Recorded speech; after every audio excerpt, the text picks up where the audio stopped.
Hello, Data Strategy Show. I am Andrew Laird. You can find me as Lairdinho on Sorare, joined almost as always by PSU fans too, Sean Newsham. We've got a difficult topic today, but before we get into that, Sean, that's a nice shirt you got on there. It is. I don't know where our boy Quinny is. Quinny's in the chat, so who knows? I don't know if he's actually watching. But he was in the chat. Okay, so yeah, got a nice new Jota jersey. Let's see if you can see it. So we're all ready for the new season. Got it shipped in the other day. It was pretty quick. I really like the kits. I mean, I as soon as I bought them, I was planning to buy a Jota jersey. I just wasn't sure if I could get it shipped here because some of the teams I can't get them shipped to the States. So I was happy to see that I was able to get this shipped here. So that was a nice surprise for me. It wasn't that expensive. I think it was like 130 USD or something. That's not so actually bad. It might not even been that much because the euros are pretty much identical to what the USD is right now. So it probably wasn't even that much. Before you had Jota and this shirt, what's your opinion on hoops on a jersey? In terms of what? Hoops. Isn't that what they call the vertical or horizontal stripes? I'm fine with stripes. I like stripes on jerseys, honestly. They make you look fatter, which for me probably does not help, but I don't care. I like generally seeing stripes on jerseys typically. I really wanted a River Plate shirt, but I'm just not a sash guy. And I don't love their jerseys. All they needed was just a plain black, and I was in. And I know they have training shirts and jackets, but I just wanted the jersey, and I haven't got it. Instead, today I'm repping my Steel City T-shirt. Shout out to Evaldo. There you go.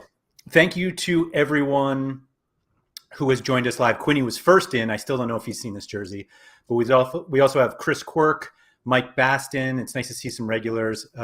Zeke Izaki, John Andrews, Roland Richard, Glenn Baptiste, Zarky, Alex. Guys, thank you so much for joining us.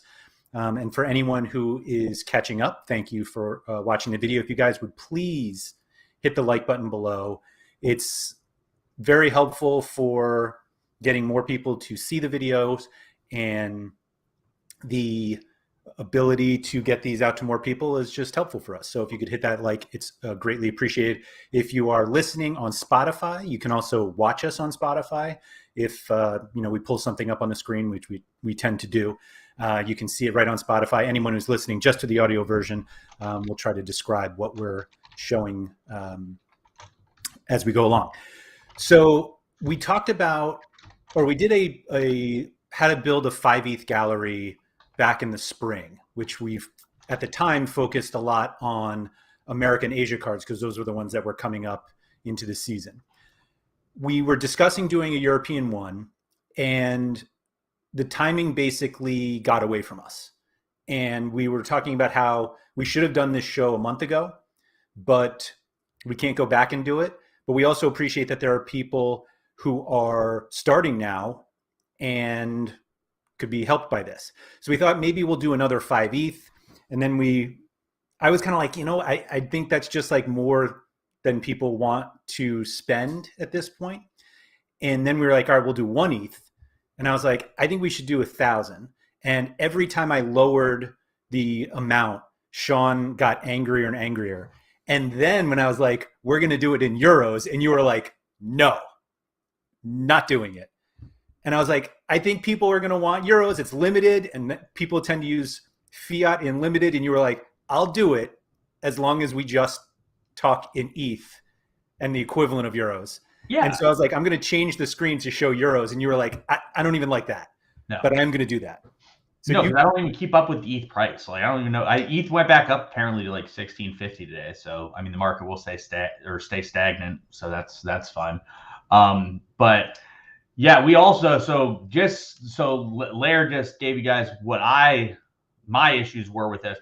Laird's let's do this 6 or 1,000 euro limited gallery. We can buy cards like Gil and so from Asia and America. I'm no, if we're doing this, we're doing it European because people want to see like a European stuff. And also Laird also wanted to just like go through everything and fine tune it and like come up with a perfect plan. I'm like, no, if we're doing this, we should just do it completely from scratch without looking at anything and go into it completely blank so that we can like actually go through it like someone else would do it. So like I'm not the most familiar with the limited market. So like I don't even know what prices we're going to look at when we flip into this and see how to build the gallery, because we like have an idea of what we want to do, obviously, but for all I know, we could pop in and like goalies are 1,000 euros and then we're just done. So like I don't know. I'm looking forward to doing this. I think it will be fun doing it completely from scratch. So I think what's kind of funny with this process is like I'm a little more in tune with the limited market, but I do it in ETH. And so looking at it in euros for me is it's like a totally new market. Like I have no idea what things cost. And so I'm like, oh yeah, this sounds like about right. And then I look up and I'm like, oh, I thought that would be 200 euros and it's 750. So we're going in pretty blind. We know the players, but another thing that we are going to discuss is essentially like what we think we would try to compete in, which competitions we would compete in if this was our budget. And we know that like we can't enter everything. We can't buy enough players to go like, oh yeah, we're gonna have All-Star and Champion Europe and Challenger and U23. But these new kind of special weeklies are helpful in terms of being able to enter things, some of which have like massive prizes. Like we know that the Specialist Limited offers up star rares as its top prize. And so, you know, based on where we go with this 1,000 euros, do we think that we will end up playing Specialist and Underdog, or do we think All-Star or U23 or Champion Europe? Because, you know, the idea is Champion Europe, you can get the best limited prizes. So we're going in basically as if we joined yesterday. We obviously know a little bit about the Sorare market, so like, and how Sorare works. So we have a little bit of an advantage there, but we are basically trying to throw ourselves into something completely new, and this was the way to do it. So Sean, where did you think, like when we started, where did you think we would go to start? Goalie. But so I think this is my thoughts on what our plan will end up being, and you can correct me if you have a different opinion, but I'm expecting us to go Challenger Europe. I'm expecting us to start with goalie and then find a forward and then go on from there. And I expect us to get 1 to 2 goalies, 2 to 3 defenders, 2 to 3 mids, 1 to 2 forwards. And I think we will try to stick within one league as much as we possibly can for the ideal of the fact that we want them to be playing at the same time so that we always will have a lineup effectively. And then I think that the plan will effectively be to play for either Global All-Star or Challenger Europe Limited. And so Quinny, here's what you missed, by the way. Got my new Jota jersey here. So just be excited about it, Quinny. So I think that's what we're going to do. And then I think one thing we'll have to discuss is how to handle limiteds, or I'm sorry, how to handle the specials and like how to handle like what we think about those. Yeah, no, I think that's right. We are going to make a watch list for this show. It'll be public and it'll be in the description for those of you who are watching later, since we haven't actually created it yet, so I can't just plug it in. Actually, I guess I could and people could follow along, but we'll do that kind of on the stream. I had a completely different thought, and I don't think there's a right or wrong, but I think mine probably has more, I don't even want to call it risk, but I think going straight to Specialist makes sense, because it also leaves you with a little, like it leaves you having to have some, I was going to say ETH, some euros left over, because the under 40 guys each week are like tough to, like you can't, buying one now doesn't mean you like have one for however long. And obviously, if you buy challenger players, like you can play them. Plus, I mean, part of my hesitation for doing it this way, and it's not necessarily hesitation perspective or per se. It's you typically want to have a goalie as your U40. If you don't have the goalie as your U40, you're gonna probably be at a disadvantage every week. Not like a massive disadvantage, but you're likely at a disadvantage every single week. And then also, you need to really get a massively high-end player with the idea of doing that, hey, maybe we can do that. I don't know. Like I said, I haven't looked at anything. But for me, I think it makes more sense to build out our challenger, possibly get that one elite level guy. And if we get that elite level guy, you can generally get some cheaper U40 guys each and every week. So like you can typically find them and then just resell them after you use them. But you really are going to need that elite piece like a Tadic or someone like that effectively. So it's really going to come down to, can we get that? Can we make that happen? And I don't know as of now. That's Tadic before he goes to Nottingham Forest, right? Well, yes. Actually, I will say I think he would do well at Nottingham Forest. Not what he does at Ajax, but like I think he would still be a pretty good player because he would be still absolutely dead. Get at it. You would never play him. Yeah, I would play him all the time because no matter what, he's still going to be really good because he's going to take every set and every penalty and everything. So like he's still going to put up decent scores. Is he going to put up a 72 L40? No, but he'd probably still be a top 10 challenger forward. I would reckon. Like I would imagine he'd probably be around a 60 average player, give or take. Obviously, like I don't want him to go. Like I want him to stay at Ajax. I'm just saying, like I think he would still be quite good based on the amount of sets and penalties that he would take. Like the fact that I just know he would be on everything, and that's the case. You're missing like the piece that they got promoted. So he's not a challenger forward at Nottingham. Oh, my bad. I completely blanked. They got promoted. I don't think he's going to leave. Like, I don't really think. I don't think he's leaving either. By the way, this is like a random thing that came up. He's definitely not going. No, if he went to Nottingham Forest, I think he would be usable. No, you can't use anyone that's not like 70 average forward in Champ Europe and expect to have success. So yeah, I would agree. Okay, at least we got that. Yeah. Okay, my bad. But he's not going, so it doesn't matter. Anyway. All right, I've been out of town way too much the last couple of weeks. My brain is so fried. It's all good. All good. Okay. So let's check out. Do you usually just go to rankings? Yeah, typically I would go to rankings and I would sort it like I would start in Challenger, and then once we found a league, which I mean, I'm guessing we're probably going to end up in the Belgian league because it's probably cheaper than that of going in the like in the Eredivisie. But yeah. Someone actually just mentioned this, and I did know this. I didn't want to go down that path because I've seen a lot of people do it, but it does make some sense, is that Ghent is a decent team to stack. They have quite a few solid pieces, and it totally does make sense. Can we change this over to ETH now, please, Laird? How much ETH do we have? Let's figure out how much ETH we have. It doesn't matter how much ETH we have. Yeah, I want to know how much ETH I have to work with because I don't understand any of this stuff. It literally doesn't matter though, because we need to stay on. I don't understand it, Laird. I don't understand it. All right, fine. We'll just do it. We'll do it your way, Laird. We'll do it your way. Nobody's here for ETH. So demanding, everybody. Just so demanding. So we've got €1,000 to spend. For one thing, to go back to what you were saying, you said you wanted to stay in one league. Just to be clear, that's like one domestic league, not like we want all challenger. So we talked about this at length during the 5 ETH gallery one. It's just like the reason you do this is to make sure all of your players are playing at the same time. And generally, leagues play at the same time. There are some one-offs, obviously, that will force like some teams to miss out. But if you don't have like a huge gallery, both in terms of quality or quantity, you want to maximize the possibility that all of your players are playing the same time. DNPs just don't do anything for you. So, yeah. So I like Chris Quirk makes this point that like Turkey is very underrated. And I completely agree with that. But it's also personally for me, like not the easiest league to follow.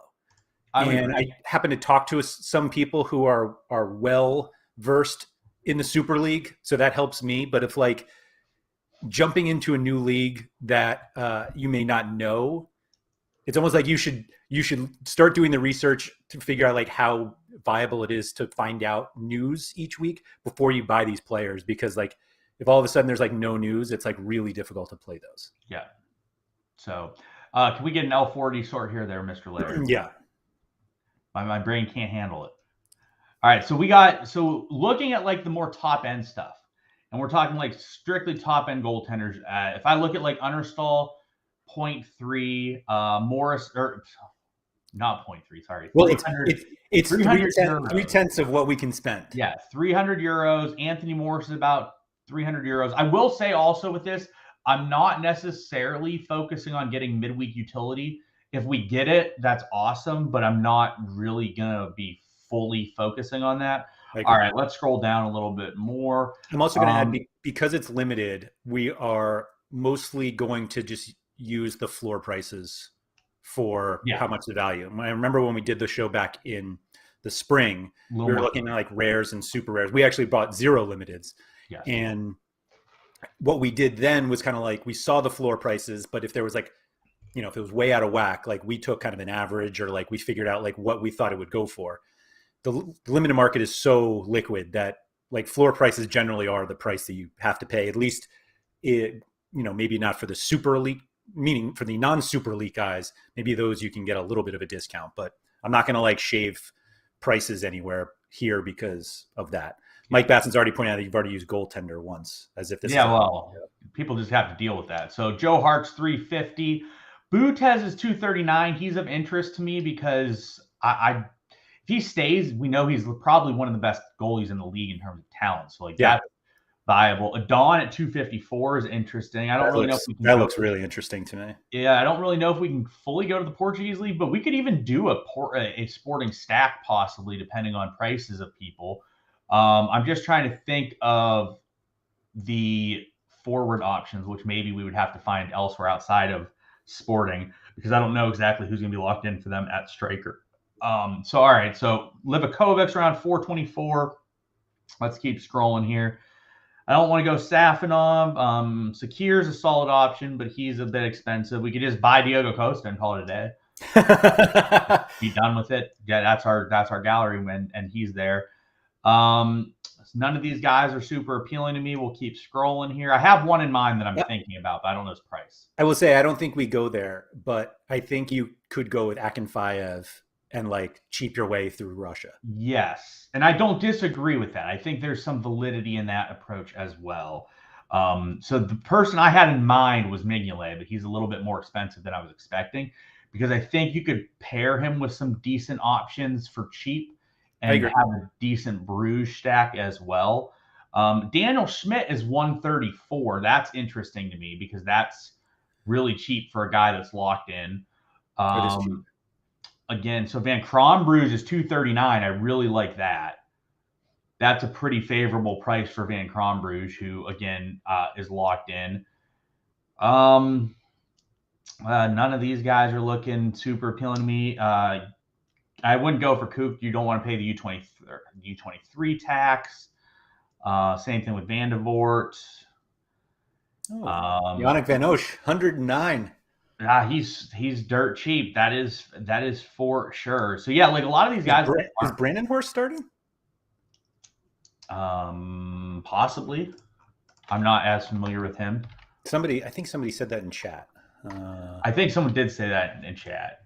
Where is that? Oh, Mike Baston. Of course, it was Mike. Mike, is he starting? Because I'm not sure if he's locked in or not. I'm not familiar with that team. Me neither. The way I do goalies anymore is like I just have like one stack and then I just win them and I just like plug them in whenever and then sell the rest, because I know it's a whale problem. But the funniest thing about goalies, and this was in a Discord chat we were in, somebody like was looking for a goalie and they were like, "Hey, so and so seems really cheap," and you and I were both like, "Then he's probably not starting." And they were like, "Are you sure?" And I'm like, "Well, that's why guys seem cheap." Correct.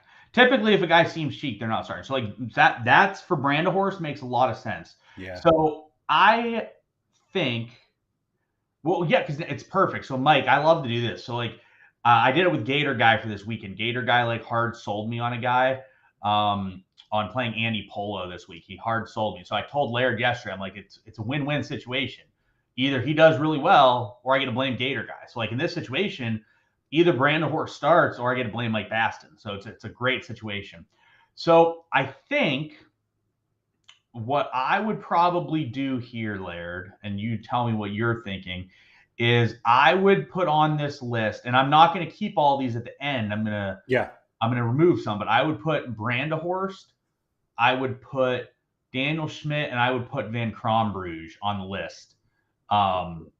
In terms of options, because if I can keep two, I would like to keep two. If I can only keep one, I might go Van Krombrugge instead because he's obviously a better option. So that would be something I would probably put on the list. Yeah. Also, like my lack of knowledge on Brandehorst would have me confused. And is there any other guys that make sense? You can keep scrolling if you want to see if there's anything below this that makes sense. Obviously, Vindal just got replaced. The Kaiser, we don't know about. Did you see, by the way, Laird, since it impacts you, you might care about it, but Schubert is injured and needs surgery. So that's a good sign for Jur and Howen. Wait, what's wrong? Oh, you're just saying to Kaiser with the injury? Yeah, to Kaiser with the injury hasn't been back and isn't established. Yeah.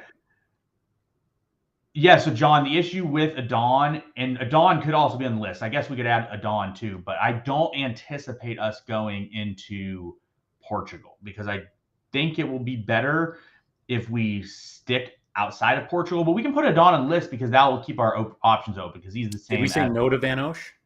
Huh? Yannick Van Osh. Put Van Osh on the list. I wouldn't probably put him, but I'm fine with him going on the list. We can, put him on for now, and then we'll. All right. All right, so like now we're going to move over to defender. But yeah, so it's a situation where we're going to go through this and then we're going to assess where we're at from a perspective. I do agree Anthony Morris is a good option as well. So like those are some of the names that are pretty solid. He's expensive, but he's also a pretty solid option. Like I like Mignolet too. Like I think Mignolet makes sense, but he's a bit more expensive. Like it's hard for me to really go, for example, like I don't think I'd go Morris over Van Krombrugge because I think Van Krombrugge is a better option on a better team with better possible midweek utility, assuming they get Europe. So for me, Van Krombrugge is just better in every way than those other guys we mentioned. So like if we're paying up, I'm pretty certain we're going to go with Van Krombrugge. Is there anyone that you liked, Laird, other than the four listed that even more expensive than what we have? I just don't think it's worth spending up. Like if you're going to spend up at a position, this ain't it. Yeah, correct. And for me, like, so Van Krombrugge at 239, I think Anderlecht's probably the second best team in Belgium. And like, to me, it's like the top three are Ghent, Anderlecht, and Bruges this year. And Rofe is 407 and Mignolet is about 300. So to me, like I'm going to just go Van Krombrugge and get a major savings there because I think that he's as good, if not better, than both of those. It is so funny hearing you speak in fiat. I mean, I'm being forced into this against my will. Is there any reason to look at Champion Europe? No, not to me. I mean, if you want to, we can. I really don't know what the prices are, so like we might as well just to see like maybe that'll give people an idea of like why we're not going to Champ Europe because that's definitely a reasonable option. I mean, look at how affordable your boy Steve Mandanda is, 208. Yes. So yeah, like as you can see here, like looking through all of these guys, like none of the top end guys are really worthwhile. They're all very expensive, and like the difference you're getting is just not a drastic amount. With the exception, I guess, if you were really convinced Samir Handanovic is locked in and you could go with that. But I mean, for me, I would much rather go with like Van Krombrugge, or I'd rather go those other guys, I think, than that. Unai Simone is a solid option possibly. So there are some Champ Europe guys that are a bit more reasonable than I was expecting. Yeah. And a lot of no one really steps out to me though as like a clearly better option. Right. Strakosch is cheap. I don't think he's locked in though. That was going to be my next question in terms of Strakosch. I figured he'd be locked in. That's weird. He's not locked in. So I don't know if Ter Stegen makes a little bit of sense at 348 as well, but I think I would still not go this high in this position. Yeah. Yep. All right. So let's go back. Yeah, to me, I don't think Champ Europe on this budget makes any sense. Yeah, I agree. I'm actually going to change our minimum games to like 4 to see if that changes anything. All right, so we've got the Challenger Europe defenders here. I think Timber might be a little too expensive. Yeah, I think you're If probably we getting literally priced want out of anyone Timber. else. I So think that is probably not a realistic guy. I think realistically a defender. So if we think that goaltender is going to cost us 200, let's call goalie 200 ish, right? I want at least 2 defenders. You probably can't spend much more than 300 at defender. 200 to 300 is probably your range, and I want 2 at that range. Would you agree? yes. So like you're looking at all these guys, and realistically, they're probably all outside of your price range, with the exception of you could go Pharaoh. I'm not sure what we're going to get from him this year. Where did he go again? He went to Vitesse. Right. So like you could go him, and he could be really good. Like that's a little bit too risky for me with this situation and this budget. But he totally could be someone that's really productive.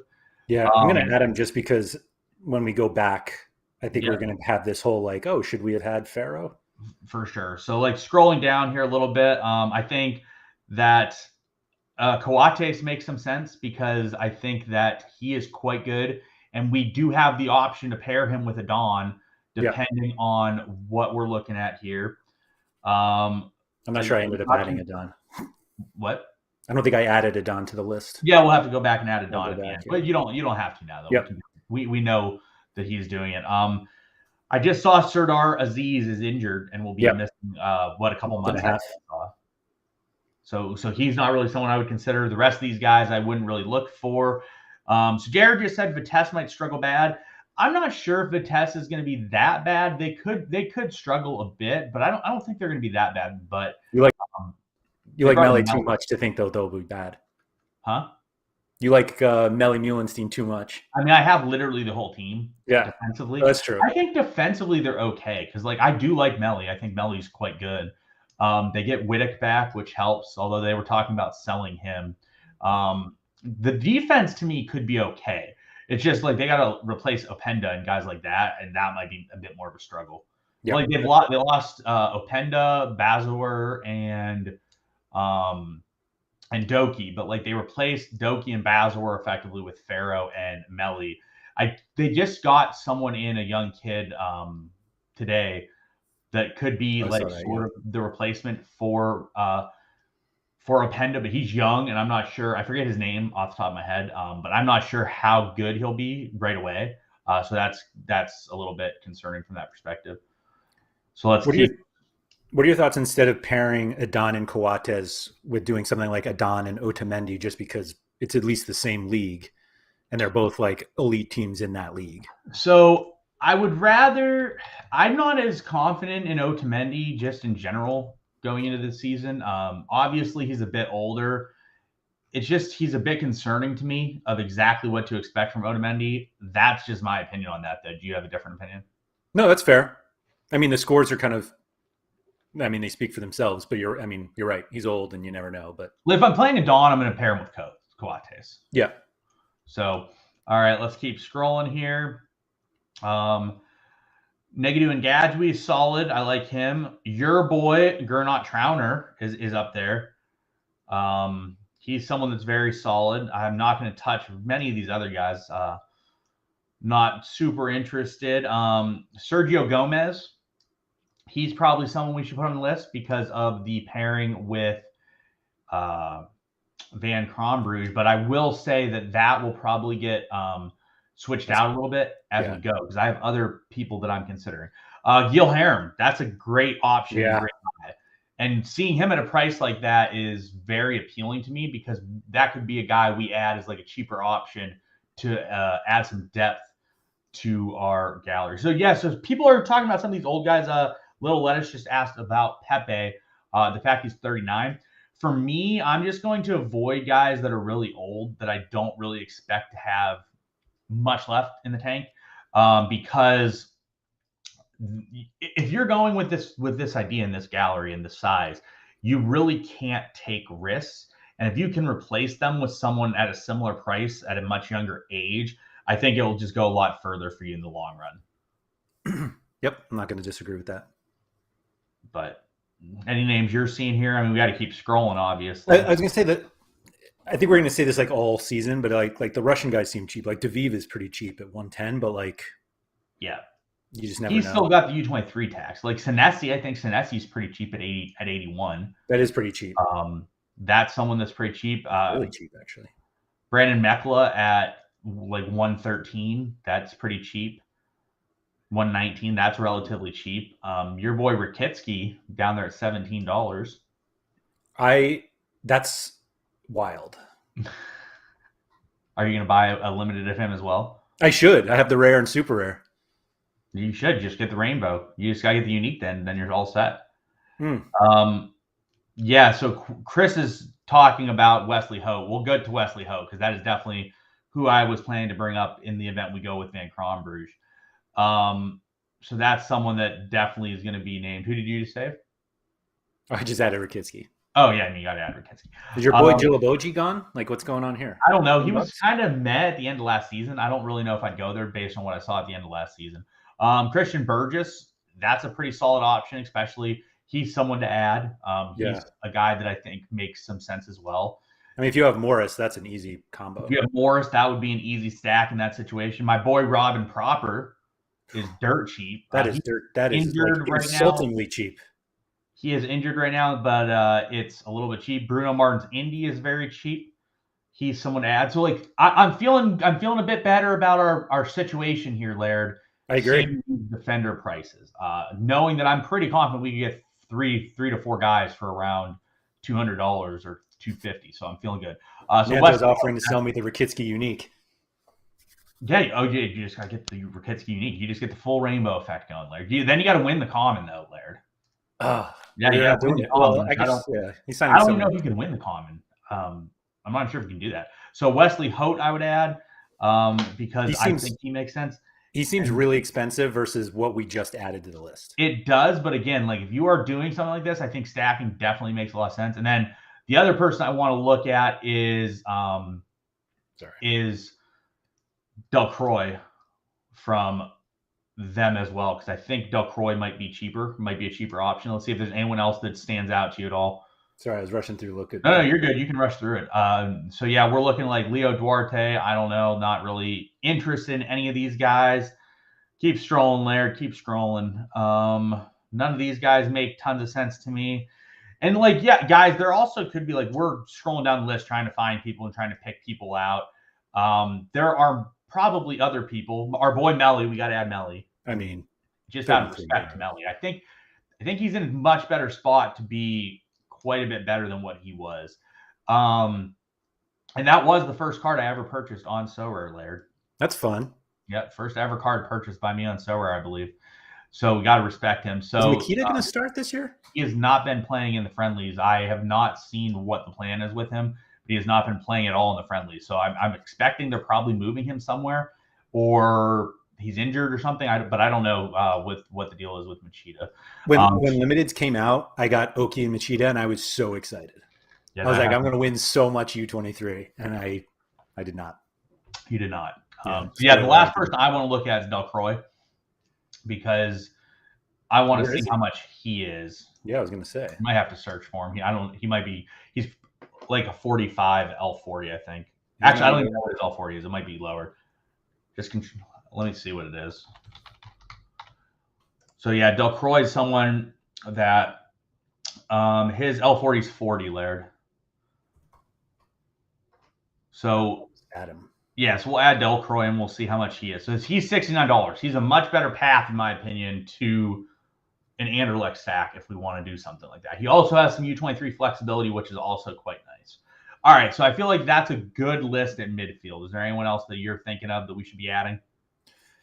I don't think there's anyone where we're like, oh my gosh, how did we forget so-and-so? It's like a bunch of guys that are there. Like there's some interesting ones in chat that are being thrown out. Mike said Maxim Osipenko from Rostov, if we wanted to go into Russia.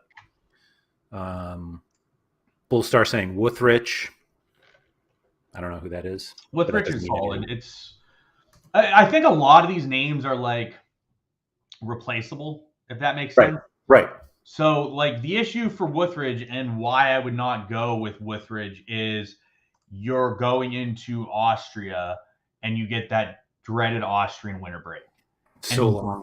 Realistically speaking, like, you're not going to want to do that. So I think for me, I would probably stay away from Austria if we can do that.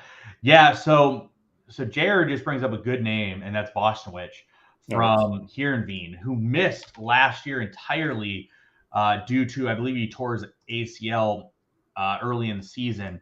But this is a guy who has a history of massive scoring output from him.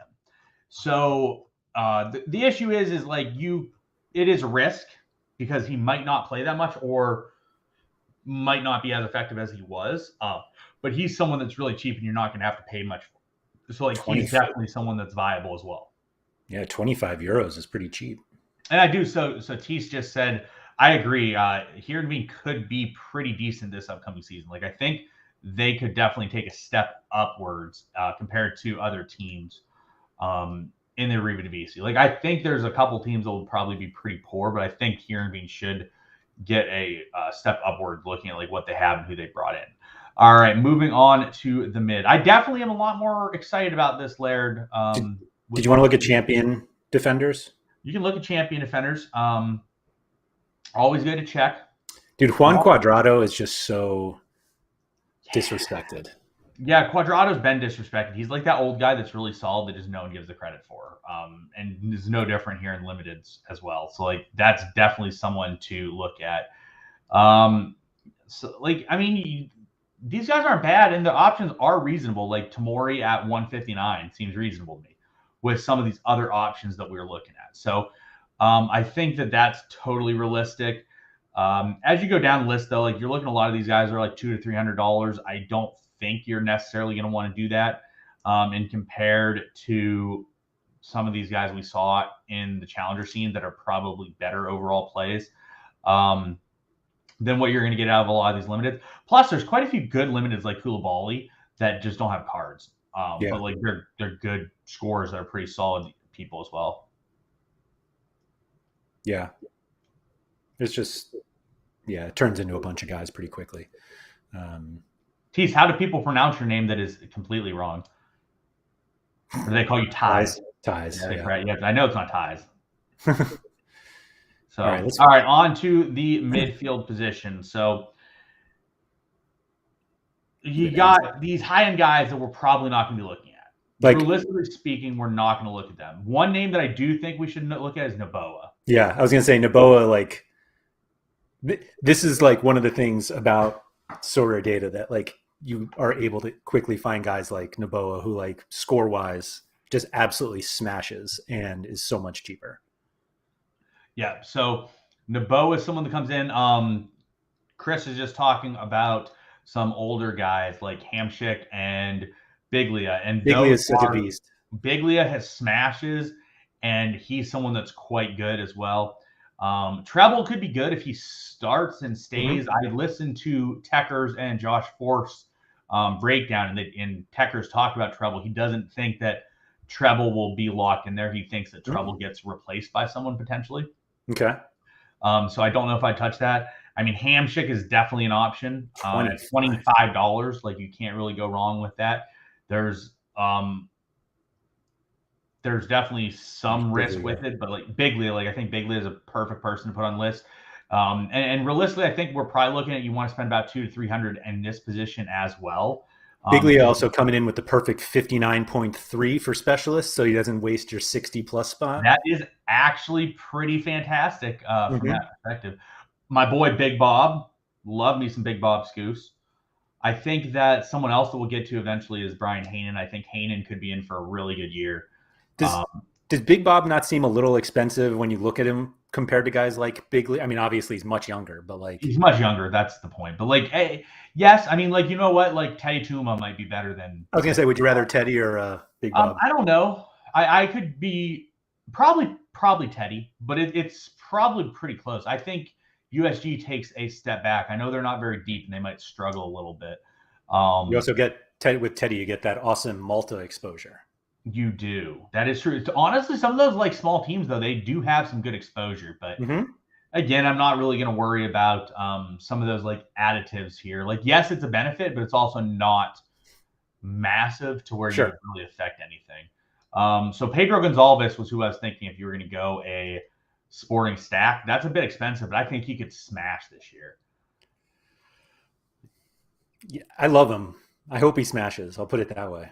I think he has a shot to smash this year. Sure. Most of these guys are a little bit too expensive for me.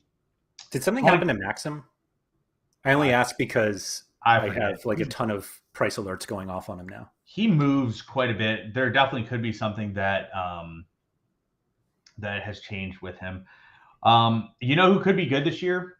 Steph Peters. I think that's someone to add. Like, I don't know how great he can be, but at $17, like I would much rather add him than some of these other guys because we saw what like Bob Scoofs did, and I think like I hate Bernd Stork. The guy's a moron. Like I saw what he did with Yank, but he did not yank around Hayne.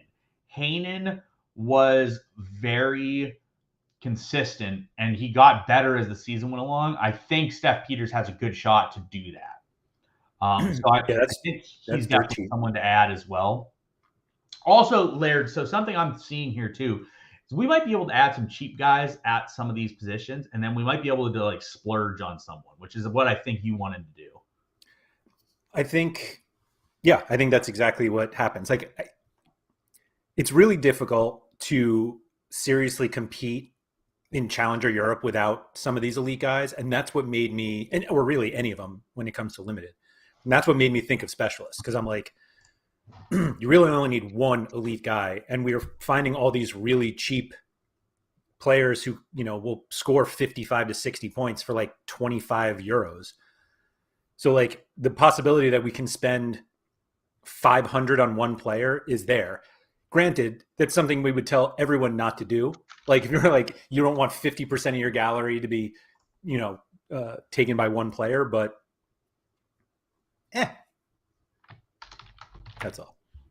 Yeah, no, I do agree. Like that's the problem is it's very hard to compete, especially in limiteds, unless you have some elite pieces. So I don't hate the idea of like, we might have to bring in a good guy, someone if we can. So I think that definitely makes sense. And we'll have to look at that because I'm looking, when I look at these defenders and these midfielders, I think we could probably spend 300 combined at those spots, which could maybe leave us for like a $200 to $300 player that could be like your linchpin to really like tie everything together. Yep. Yeah, I'm not seeing anyone here. Rafalov, I don't think it's locked in. Fomin, but he's in Russia. Same with Zakarian. Desart's injured. Mikarol was someone who was really good at the end of last year, but I'm not sure what his situation is. I don't follow it close enough.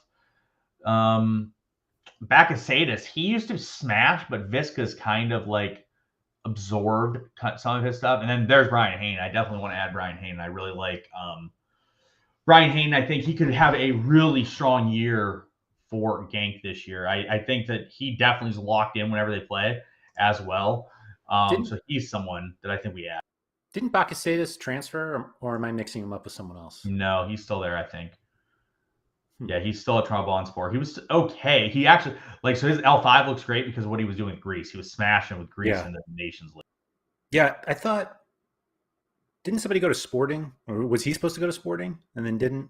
I don't think so. Not that I heard of. I mean, possibly. It's so hard to keep up with every transfer situation. Big Lubes. Look at that. Lubes, 143. Oh, what a guy. My God, just buy 6 of those and you're fine. Yeah, you just buy lubes and nothing else. You don't even have to play. So Mike just said that Zemansky won't show here. I don't think Zemansky would really make the cut for us here, unfortunately. No. But I do think he should be pretty good for Feyenoord as well. Holzhauser is a decent shout. I think Holzhauser at 53 is pretty good. Where is he now? He should be quite good this season, I think. He went to, what did he go to, Leuven? Yeah. Yeah. He's basically like, he's effectively replacing Mercier. Who's was quite good. So like I think he's a good guy. I'm sure there's other decent guys down here as well, but no one else I'm really looking to add down here. Is there anyone that you can think of? Nothing. No one seems to be jumping out. There's tons of solid guys here too. Yeah. Like Zaruki's solid, Moro's solid. There's Goose Till could be pretty good this year if he gets locked in. Yeah, so Chris has said he's on Trezeguet could be good. free kicks. Yeah, Holzhauser should in theory be good. I actually looked at running him in the you could run him in the specialist as a U40 player because I think his L15 is U40 if you scroll back up. So like that's pretty good as well. Like that's very viable to have. And that's really important to have. Yeah, so like you see, he's a 38 L40, and that's definitely something I would consider from that perspective. But I think it's going to take like 2 games, and he's going to be out of there if not 1. Because I think he should be pretty solid this year. Mm-hmm. Yeah, I think somebody had mentioned Clayson. If this was the one they were talking about, there's probably a bunch of them anyway. It's Victor Klassen, I think they're talking about. Yeah, I'm not a big Victor Klassen fan. I've never been a big Victor Klassen fan. I mean, he can score goals. I think he struggles to like really smash. Mm-hmm. All right, so let's see. Kimmich doesn't fit. Huh, bummer. Shucks. None of these guys. I mean, this is where the best players are. Like champion Europe midfield, at least in terms of depth. So I don't think we're finding anyone here. I think you're muted. I would agree with you that you'd be correct in that situation. Yeah. You're just not going to find Champ Europe guys. I don't think that makes sense. Like I'm not going to buy any of these guys realistically. Jonas Hoffman at 169 looks like a steal though. Just saying.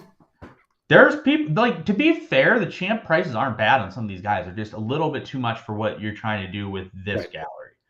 Right. Like there's definitely some pieces that are very strong that are out here. Yeah, the toughest thing about it is that like the scores are good, but if you're running them in Champion Europe, they're not good enough. Correct. And so you're just stuck. Correct. Which is obviously a problem. Right. Like I think Max Arnold, shout out to Quinny, is like a really good player and he scores really well. I just don't know how much you're winning in Champion Europe with him. I tend to agree. Which is a bummer. Oh well. All right. Someone just asked about Vitinha. It's not Vitor Silva, it's Vitor Ferreira. But I hope Vitinha is great since I talked myself into buying him just before last week's show. Yeah, you did. Definitely in Poland form. That would be fantastic if he comes out. And I think he does have the potential to be really good this year. Again, though, like you're not playing him in this situation or this setting. Yep. So, unfortunately, Dusan Tadic is going to be out of our price range, which is unfortunate. I mean, technically, we can buy him. We just can't make any lineups. We probably could, Laird. Yeah, we might be able to goal. You'd have to bare bones it. It would be like one of those 100 goalies and then a couple mids and defenders that are like $30 each. So to be fair, we could do it, but like you'd be putting like 80% of your value in him, which there are worse people until he goes to Nottingham Forest and not having a great time, to say the least. Not going to be a good one. So there's really nobody at the well. What do you think of this Jancher? He's really strong. It's just a matter of waiting the 3 months that he takes off in the middle. Yeah, dealing with that. And to be fair, like, so again, like this is a situation where you have to go with what you know, and I'm not familiar with that situation enough to feel comfortable getting involved there. Obviously, if he replicates exactly what he did, he would be good. So Atri just said that he is injured. So that's a great example. This is why I said, like, you should always be doing research on stuff. If you don't know what's going on with someone and you see them and they're cheap, don't just buy them. Make sure you are comfortable with a buy before you do it. Like, so if we were doing this, I would have looked up everything about him before I would. Yeah. So like I'm trying to stick to players that I'm familiar with and am comfortable saying like I'm pretty comfortable with this person. Now they might move. So Laird's gonna go back up at the top here and sort by L40. Oh, you got me go talking euros. You at least got to give me the L40 sort, Laird. Sorry, yeah. So I will say, so here's an interesting one to me. I'm surprised Jesper Karlsson's that cheap. I mean, he's like, comparatively cheap. I think there's still like transfer fear with him, even though it's been like clear that he's not going anywhere. There's transfer fear and there's injury fear. So like, I totally acknowledge and understand why people aren't buying him as frequently right now, but that's a guy that just smashes. Yeah, he just, to be like a third of the price, 2.5 less than Jota is nuts. I don't disagree with that, but I mean, Jota is more expensive than Tadic, which by is like a decent amount too. By a decent chunk. So it's but that's a U23 thing too. Like that is a U23 thing. Yeah. Yep. So like looking at this, I do like Ito. I don't know if we're gonna have that type of budget. I like Berghuis, but again, I don't know if we're gonna have that type of budget. Dompey's expected to be transferring. Is Selemani going too? Like out? Selemani is not in the squad. I'm not sure what's going on with him. If he went to Genk, he'd be a smack, and I would buy whatever you wanted to do. Yep. Zion transferred. Terame, I think it's a bit hurt this year because of they're just going to be a worse team. Porto's just going to be quite a bit worse, I think. Kuipers, I don't really want to go to Ghent after what I saw last year with Johnny Bruno. I don't really think I want to go there. So like looking through this list, I'm just not super duper excited with the forward situation. Dude, Balotelli for $52? I mean, you might have to go there. I just looking at this, it's just a very, very, very non-attractive situation. Noah Lang could actually be really good. The GOAT, Dino Hotic, who I think does probably need added to the list. Orsic isn't a bad price either. No, but he's rumored to be leaving as well. He could die. He has a pretty reasonable shot of going and dying. Tissu Dolly is relatively cheap as well, but he has lots of issues. Odegaard, I think he's better than what his scores show, but again, he's not cheap. Really, yeah. So Mike just talked about transfer rumors on Balotelli. Like Balotelli literally could end up anywhere. Shamar Nicholson could be good, but they might not play him. I think it's him or Sobolov, so it's a matter of who gets the start there. Van Zier is a possible option if he stays with USG, which appears he will, but I think USG is going to be a worse team than what they were last year. But that price point's pretty favorable on him. Yeah, it's pretty decent though. So looking at this stuff, like I don't see a forward that I'm happy about, Laird. Do you see anyone that like you're okay with? I mean, the drop off between the top and the effectively where we want to be, like the middle, is drastically bigger than the other positions. Like we can get by with cheaper defenders and cheaper midfielders because there are some that, you know, they're older, but they can still smash. Like Biglia is probably the one that jumps out. And it's really hard to find that at forward.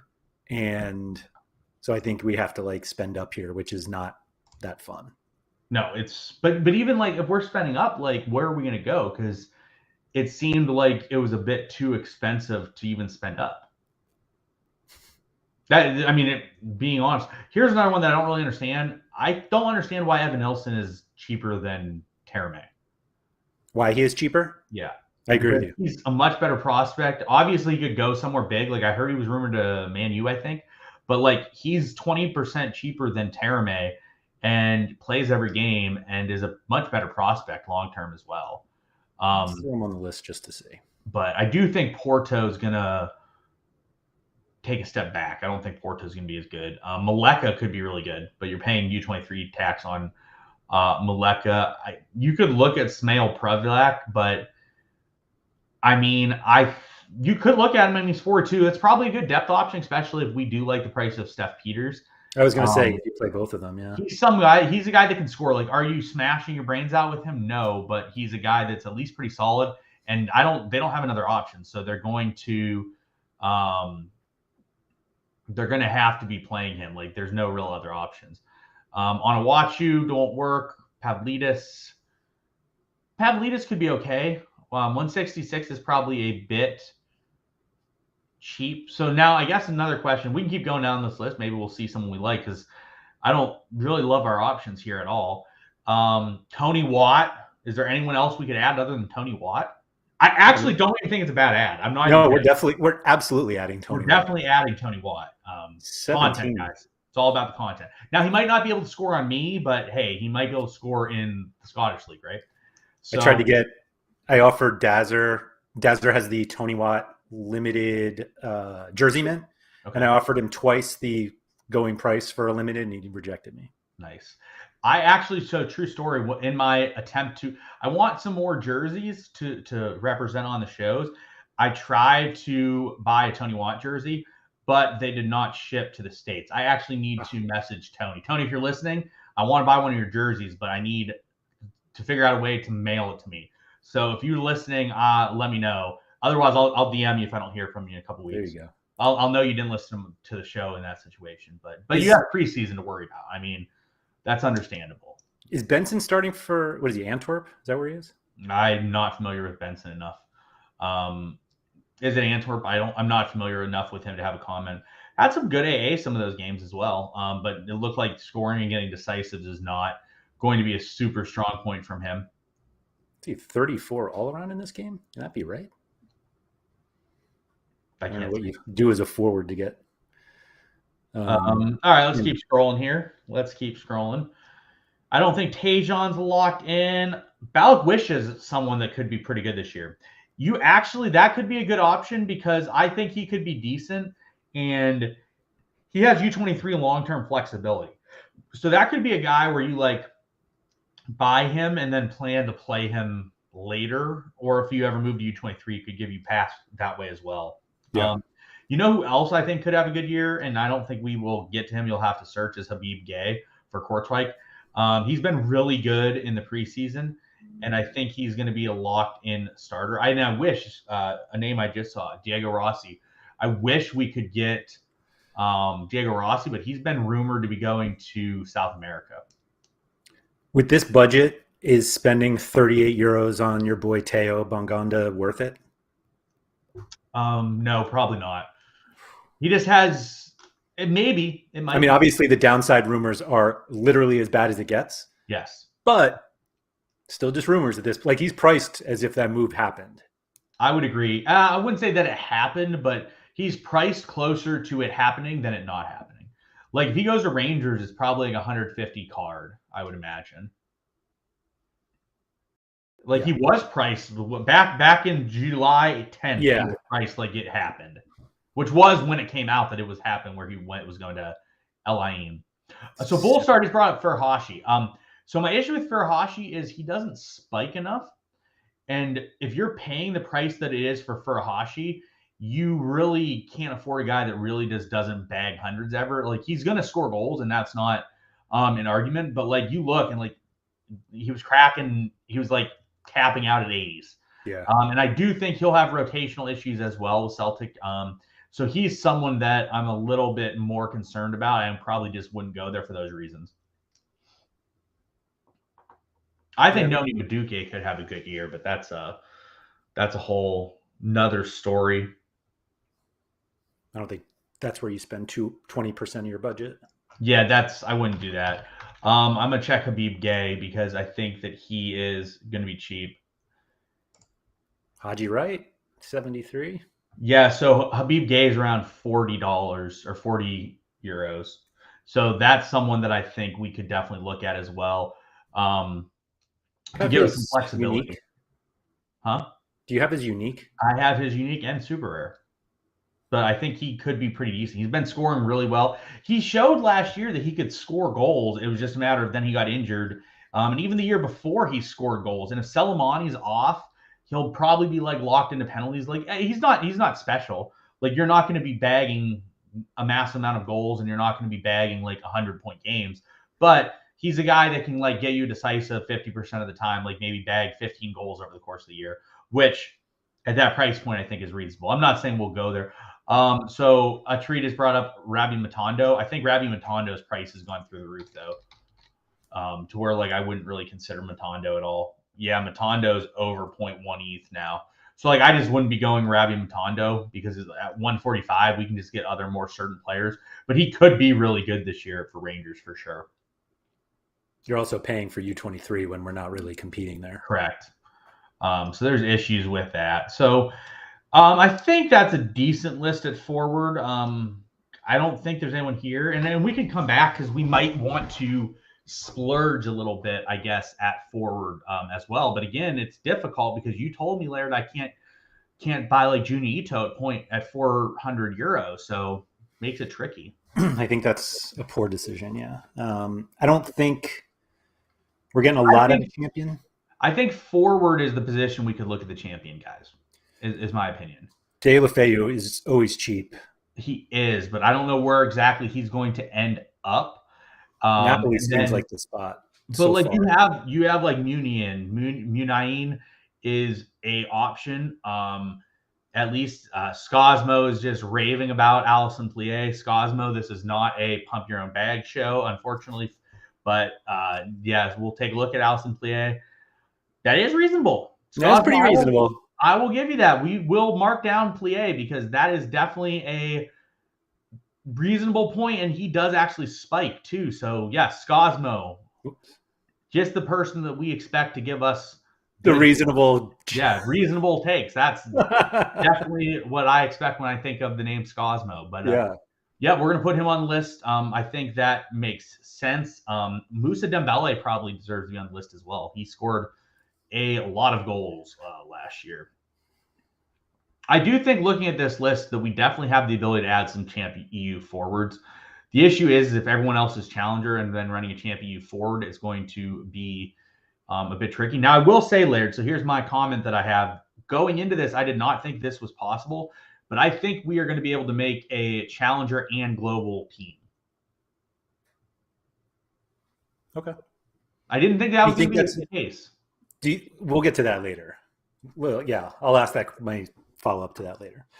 Matt just commented that they signed Lacazette.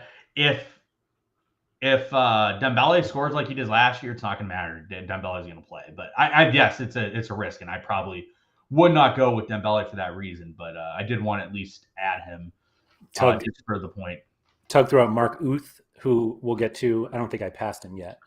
I don't think I think is like always severely, and he's also added Modeste, who I don't like as much, but. Yeah, I mean, Modeste is at least reasonable. Modeste is definitely someone that's at least reasonable per se. There's Mark Uth. I do like Mark Uth. I think I actually have a Mark Uth limited. I believe. Let me check. I think his super was like under 0.2 once, and I was like, I should just buy that, and I didn't. And if you look at his score graph, you can see exactly when I thought about buying him and when I decided not to, and it's right around here in game week 250. Uth has always been someone that I like because he was a good DraftKings player as well. He was a great DraftKings player. I think Mark Uth is definitely someone to put on the list. At that price point, is definitely realistic and cheap. Yep. Another guy I love is Toko Ekambi. I like what he brings to the table, but probably won't go there. But he's definitely someone to at least probably consider. But so as you guys can see, we see a lot more of a closed gap between forwards, between challenger and champ. What about your boy Caprari? He really died at the end of the season, huh? He's fine. He's at Monza now. Monza? Yeah. Your Monza stack? Yeah, I'm gonna have to make a Monza stack now. Nothing wrong with that. Fuel Monza stack. All right. I think we have a good amount of names on the list to move forward, unless there's anyone else that you think we should add. I was just like quickly going through. Adam Buxa, baby. Timo Werner. Imagine spending 462 euros on Timo Werner. That is much better than paying whatever Kai Havertz is. If I remember correctly, Havertz only has one limited card. I think you said that before. I think. Does Black own it? Cal pointed it out. Yeah, one. And it was a reward. It was like a mistake. Were they not, or did they give it out during like the international break? Yeah, they did, but they never sold them. Yeah. Look at that. The floor is actually -1 ETH. That's the trading value. That's pretty accurate. You should be paying people to take Kai Havertz out of your gallery, so I can't argue that. Such disrespect. But am I wrong, Laird? Am I wrong? I think we ran out of decent. Yeah, there's no one else I'd really add. I do like Moses Simon. His price has been going up recently for. What he wasn't he rumored to be going somewhere else other than Nantes? I would assume so because that's the only explanation I can have for his price Yeah. going up 50% from when I sold him. Where he's going, I don't know, but I definitely remembered vaguely that he was planning to go outside of non-summer. Okay, Also, it's nuts when you look through like lists like this. I know a lot of players, and I'm familiar with a lot of situations, but like even going through this list, like there's so many names that people are mentioning in chat, and so many names that we just go by that I'm like, I just don't know what their situation is because it's just impossible to know every situation. Yeah, it's impossible. Every player on the site. Yeah, it's all just guys now. All right. So we've got our list. I'm guessing it costs too much just to buy everyone. Roughly. Well, yeah. So 3,000 euros for everybody. Okay. That's not bad, actually. No, it's pretty realistic. So I think we need to start at goalie. So my comment, and I'll see what you think, I want to buy 2 goalies. Yeah, I think 2 makes sense. So the question for you is Van Kronbruch 1? I think you immediately throw him out to start with the idea that, like, if we have money left over, we bring him back in. But, like, it's just really hard to convince me that goalkeeper is something to pay up for as opposed to, like, shouldn't we be paying up for upside? Yes, but there's also a lot to be said with the stability of Tifosi. It could be when we say Van Kronbruch, replace his name with a Don. Yeah, I'll add a Don just for. Yeah, we can add a Don. Like they're effectively the same player in this perspective. So I don't think there's much difference in them. In terms of Van Osh, is Van Osh locked in going into the season? Somebody said he wasn't, so I'm willing that would remove Van Osh. Yeah. So I think for me, the answer would be buy Schmidt and Branderhorst for now, but I would rather replace Schmidt with a Don or Van Kronbruch if we have the extra $100. What made you choose him? What do you mean? Why would you replace Schmidt and not Branderhorst? Because I would rather have one Dutch goalie, one Belgian goalie. Okay. Or like one of each league. So like if we're bringing in a Don, I would probably rather remove Branderhorst. If we're moving in Van Kronbruch, I'd rather remove Schmidt. Okay. Does that make sense? Well, like if you bring in a Don, then you can get rid of either one of those guys because that's what I said. If you're bringing a Don, you could keep whatever you want. If you're bringing in Van Kronbruch, I would rather replace Schmidt. Sure. Okay. So let's get rid of at least a Don and Van Kronbruch first. For now. Okay. So whoops. All right, moving to defenders. So I think we should actually go to forward. Okay. And see what we want to do at forward because I think that's the biggest decision-making points. So I really like Plie. I hate like agreeing with Scosmo, but like I really like Plie. I think you will not convince me that it's worth getting Dembele over Plie. I would say that you are not going to be able to convince me to get Dembele, Evan Nielsen, Hotic over Plie.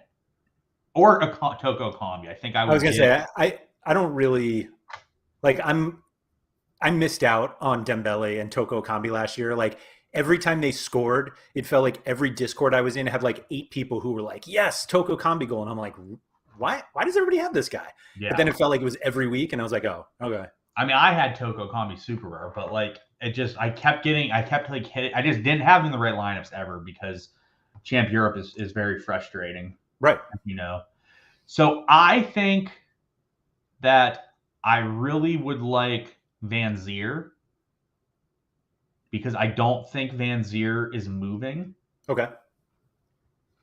If anyone's here and there is rumors on Van Zier moving, let us know because I'm not as familiar with his situation. But in terms of spikes, Van Zier had some massive spikes. He had some really good games. And with they do have midweek utility as well, which is something we'll discuss. If we have enough midweek utility and enough midweek players as we go, we will probably reconsider bringing back like Van Krombrug or Adon for that reason. So I think I would definitely add Van Zier. Yeah, I'll keep him in. Okay. I think I would add Plie. Yep. Then the question is, do you want to add a cheaper option? I feel like we should just keep Tony Watt because we should keep Tony Watt. That's fine. Or Krelvac. Because I have a feeling we're going to end up keeping Steph Peters. Right. Yeah, that's kind of what I was thinking. Like, I think Caprari doesn't make any sense if you can get Uth for cheaper. I agree on Caprari. I agree on dumping Caprari. I don't think we're going to take the risk on Balikwisha or Balotelli. Yep. I don't think we're going to go Habib Gay. I don't think we're going to go Hotic because I don't think it makes sense to pay up here. So that leaves us with 5 where I think we want 3. Let's keep these 5 and cut down the others and see where we are. All right. Sounds good. Okay, going to the midfield. So I guess here's another question for you, Laird. So I just said that I would rather probably make 2 lineups. I think the reason for making 2 lineups is a lot of these guys are relatively solid and can definitely generate good scores. So if we are keeping, if I'm saying I get 2 lineups, so here's a question for you. Would you rather get enough players to have depth and run 2 lineups, or would you rather run 1 lineup with a more stud person at the end? I think the answer is 2 lineups, if only because I'm not sure the stud at the end makes a difference. That's my point. I think for the stud to make an impact, you'd have to be spending 500 plus euros on a stud. Yes. I don't think we're going to have that in terms of funding. Right. All right. So midfielders here, I think this is where we save. It's I think like literally like half of this list is under 30 euros. We could make it even more expensive. It's just Hayne for me is a keep. I'm keeping Hayne. I really like what Hayne could do this year. I think he's a keep. Do you keep Noboa? He's a bit older, so I'm a little bit open on Noboa. He's got the best scores though, like by far. That's what I'm saying. Like, do you keep Noboa or no? Yeah, I think we should. Okay. Then I'm keeping Steph Peters. Yep. I think he has upside to be pretty good. And then I would probably keep Biglia and I would dump the rest. Yes, that's exactly what I was going to say. Yeah. So, all right. So let's dump out Hamsik, Broles, and Holzhauser for now. So I do think that all those guys that we mentioned could be pretty solid. Mm-hmm. So it's nothing against any of them. Yeah, so, absolutely. Like if you, I mean, and few of them were like in the same price range. So if like you just happen to like the other guy instead of Biglia, like go nuts. Okay, so Bullstar just, and this actually might change things a little bit for me too. So Bullstar just mentioned that Van Zier and Tuma have said they're staying as of last thing he read. So I think we should maybe consider adding Tuma to this list and then adding Morris to the goaltender list and see where we're at when we get there. Because I think that those 2 guys might make some sense for us as well. So, all right. So let's. We also add Burgess. We already did add Burgess to the defenders. We just haven't gone through defenders yet. And I think they're relatively shallow. So, like, I think they might take a step back, but I think people might play a lot because they don't have another alternative. All right. So here's the defenders list. So, like, looking at Burgess, very favorable price. How much was Morris again? Was he 300?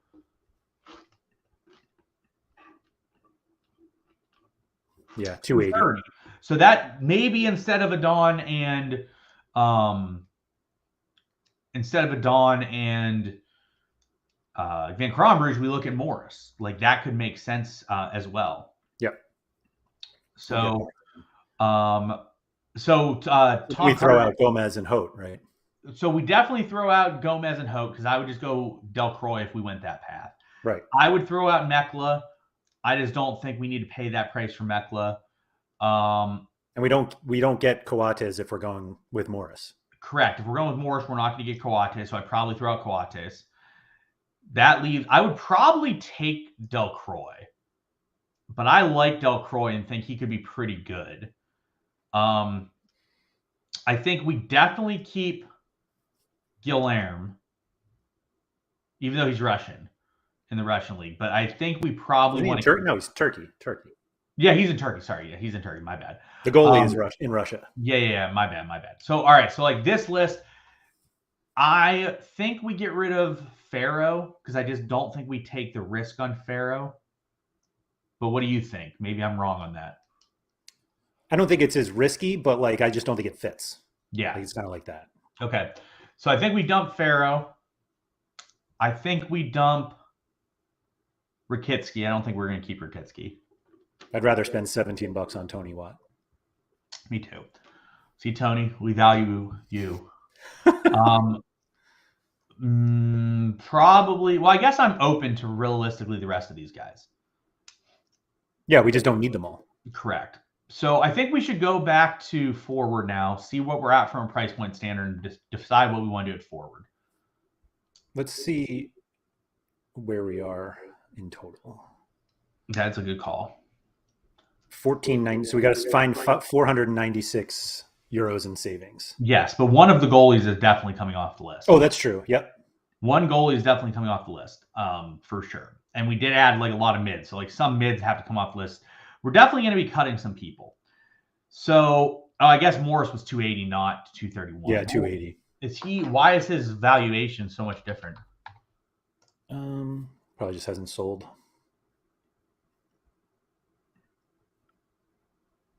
Now we got to get him soon. His price is going up. Oh no. So he went for 236 an hour. So I guess 280 is probably aggressive. 280 is aggressive. It's probably closer to 230. Oh, all right. If we can get him for 240 right now, this thing's ending in 4 minutes. Yeah, I mean, well, 226. It looks like so it looks like he's off by about 0.05. No, 226 is the current bid. We can't get it looks like he's off like by like $50 in terms of like what his value or his list is. Yeah. All right, so this is your way of getting us to spend more than €1,000, by the way. No. You're like, oh, that guy, you just that's spend $10.50. That's clearly the valuation is more accurate than his floor. Like the floor is clearly off on him. So I think what we do is, so here's a question for you, Laird. Do we want to be going with a USG stack? To me, it does make sense. It seems like a very underpriced stack. Yes. And that's what we like. We like an underpriced stack. Let's see what the stacks look like here. So we had Burgess, Teddy, and Van Zier, right? Yes, and Morris. And right. Yes. So they've never scored 60 points together, meaning no, that can't be right. It just, I don't, sometimes that stacking stuff is just weird. It's a little wonky, yeah. But 207 points from these 4 on average. Obviously, we're not playing for averages, but. Correct. All right. Like, so I think I'm trying to see if they have another option because I know Nielsen would have been the option, but Nielsen's gone. Yep. Trying to see if they have another option as someone to bring in as well. I think we just don't know who it would be yet. Would you want it to be an attacker or? I would have liked it to be Nielsen because Nielsen's good. I don't think their other defenders are great. I'm trying to. Kandus wasn't bad. What's up? This guy Ishmael Kandus. Yeah, Kandus is not very good, and was not very productive last year for them. So I don't know if I would go Kandus. I'm trying to think of what else they have coming in. We need Machida to start. Come on. Well, I would like to use Machida. Someone's going to replace Nielsen and probably be relatively productive. But Tuma could actually be even better this year because he can absorb some additional free kicks. Yep. Gator guy's having a fit right now for how much we're talking about Teddy. Oh, because he's a big Teddy fan? He loves him. Yeah, that makes sense. So I think we keep the stack. I think we definitely keep the USG stack. So in that situation at goalie, I would probably keep Brandehorst over Schmidt. Yep. So let's go dump Brandehorst out. Let's see where that gets us. Or Schmidt out, I'm sorry. Yeah, Schmidt. Yeah. All right, we need €347. Right. So let's go back to defender. And we'll go position by position because we're going to dump some stuff. All right. So we are definitely keeping Christian Burgess. Yep. That one we're definitely keeping. There's no reason to have Senesi and Delcroix. Definitely are dumping one of those, if not both. We could even dump both. That's true. I would probably dump Delcroix and keep Senesi, but I'm not sure if anyone's aware of Marco Senesi going anywhere. Let me know. I think he's been. Well, apparently he could move. He's good enough to move. He's good enough to move. So maybe we don't want Senesi. I'd probably just dump Senesi in that situation because he could move. Yep. So that is a pretty good list for me at defenders. All right, so let's move to. I was gonna say that's got to get us pretty darn close to 1,000. You know, I'm fine if we go under, and then we can just add people back in too. Or we just, save money for our sub 40. Well, that's actually valuable because in that situation that we need to add a third goalie. We just forget about entering challenger. I'm pretty good with the midfielders. Are you good with the midfielders? Like, I think we probably keep all the midfielders. Yes. Yeah. All right, so let's go to the forwards, where I think we definitely need to make some cuts at forward. So I think we want to cut. I think you realistically cut Uth. Yeah, or Plie. I think, how much do we need to save here, Laird? Like $140, I think. Let's go check it out. We need 189. We need 189. So if we cut Plie, we are under 1,000. So I would probably no. Wasn't Plie's 100?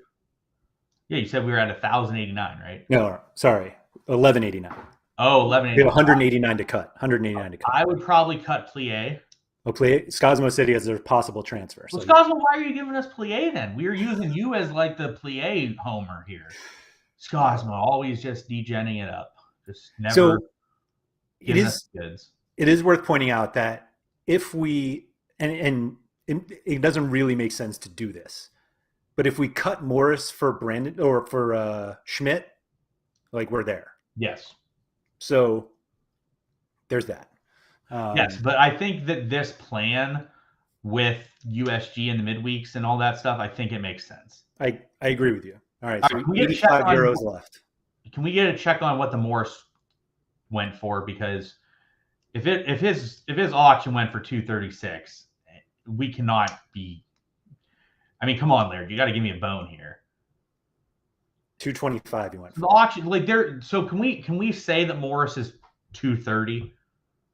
I mean, we could say whatever we want, Sean. It's our show. All right, yeah, we're in charge. So all right, Morris is 230. So that puts the. Can we check? Do you have the valuation prices? Oh, that one will change the price. Stokey had my back. He knew that was too high of a price. All right, so where are we at, Laird? The cumulative price is 1085. All right. But that's so then minus 1035 we're at. Okay, so we're at 1035. All right, so I think we dump one of the defenders. And then we will be under our price point.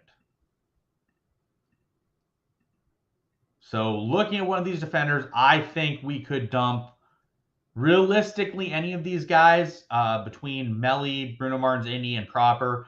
I'm going to say we just dump Bruno Martins Indy, because if we don't dump Bruno Martins Indy, then you're going to tell me that we are over by $1 or something. And so to me, it makes no sense. So I think we just dump Bruno Martins Indy. We could dump Proper too if you want to officially be under the numbers, Laird.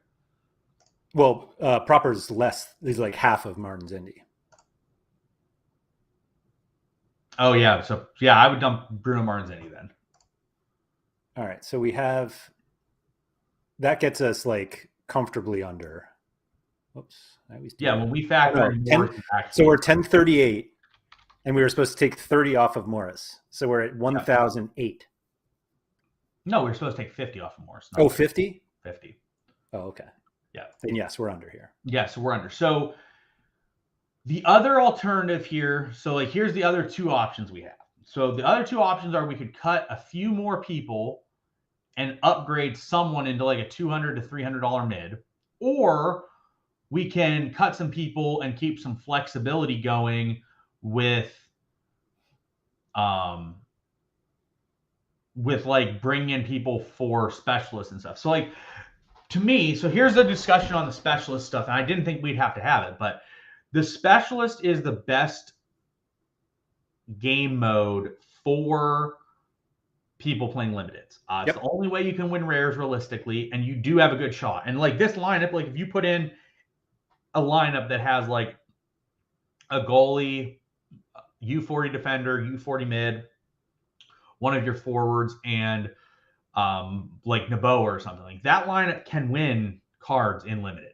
So I think that you definitely want to keep some flexibility, or at least with the idea. You don't necessarily need to like not have any of these players. Like you could have these players, and then if you need to sell them in the future, you can as well. But like, how would you approach the specialist and underdog competitions, Laird? Because the way that I'm seeing things, to me, with what we just put together and the new rules that they have for the limited competition or the underdog competitions, which by the way I think is dumb, but that's what they're doing.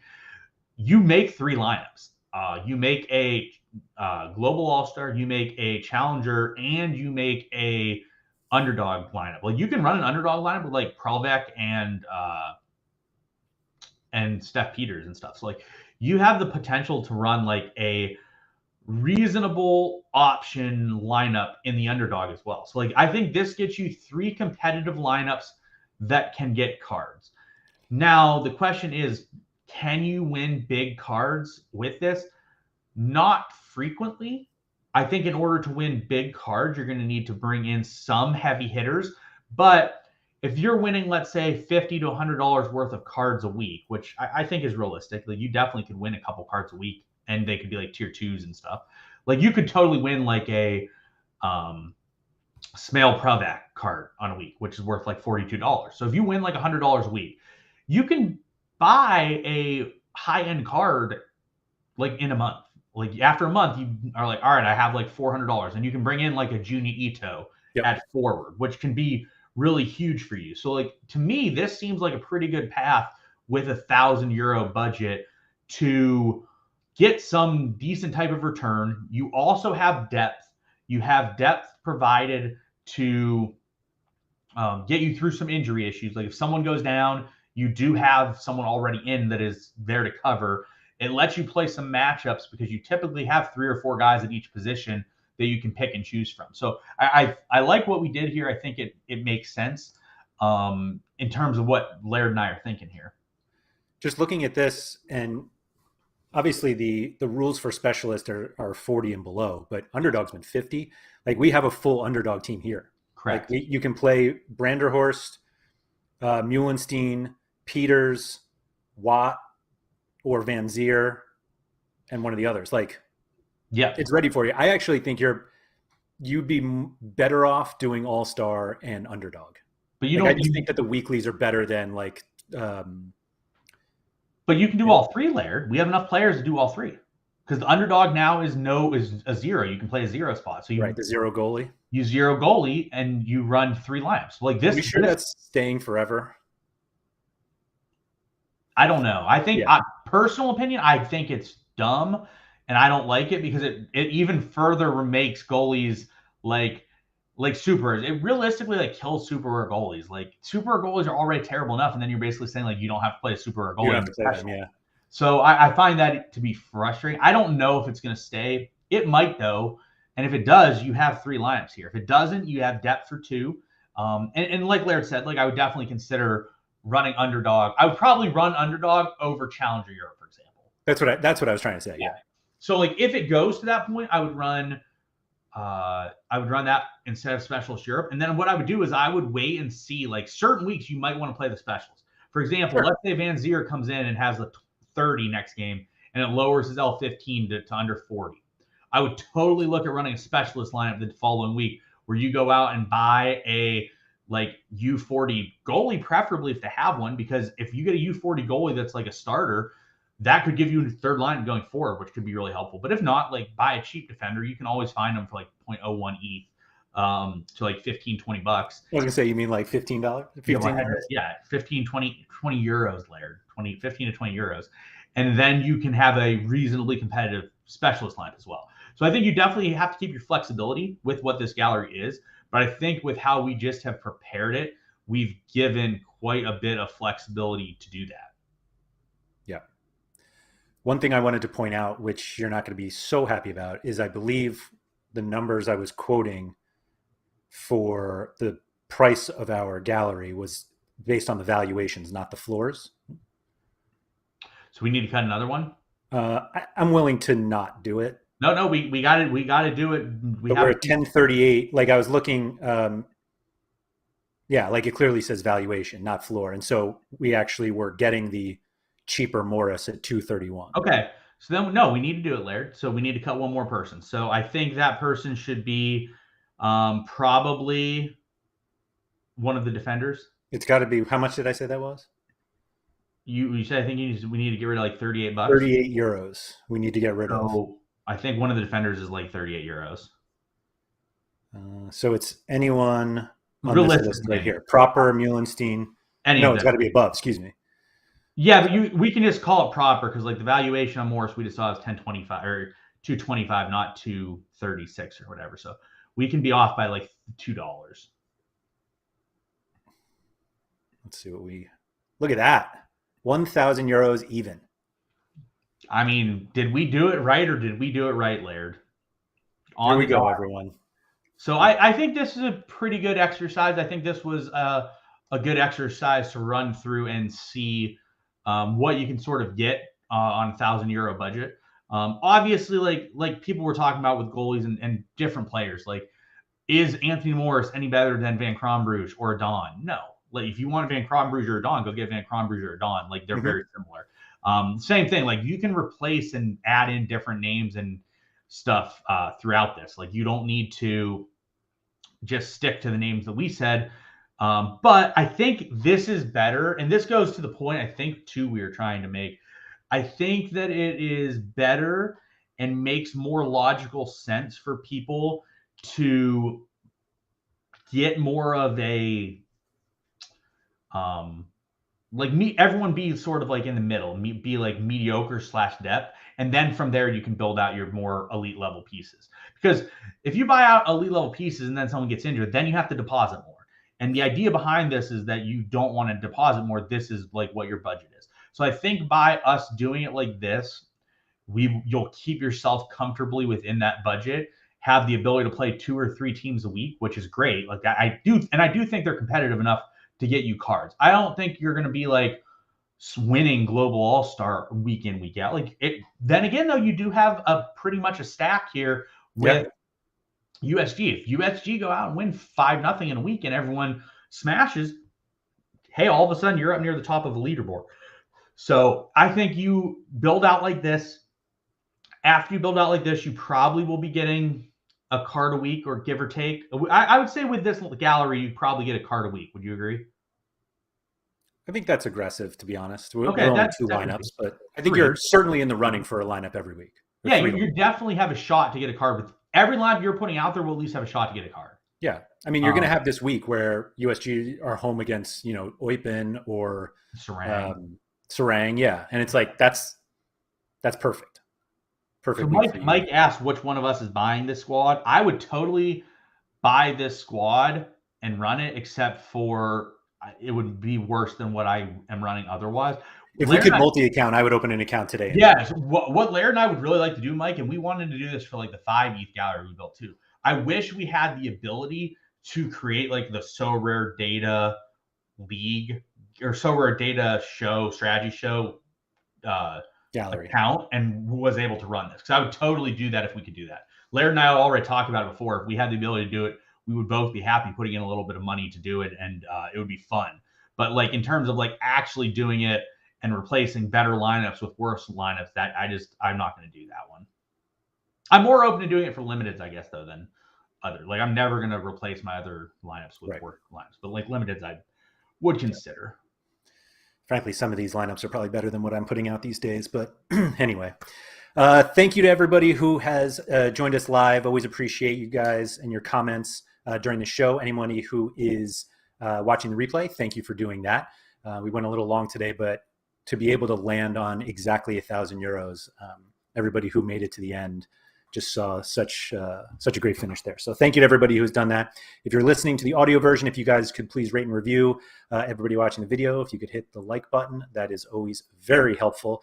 I will be back early next week with Andy for the Sober Andrews podcast, and then Sean and I will be back at the end of next week for another strategy show. Thank you, everyone, again, and Sean, good luck this weekend.